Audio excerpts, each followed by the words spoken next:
You can do like this on your Galaxy phone. Okay, first tap on screen.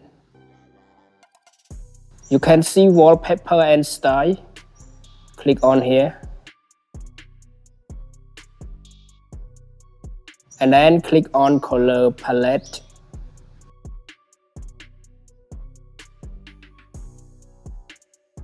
Open. Apply palette to app icons. Okay, open. Okay, this is wallpaper color. You can choose which one you love color.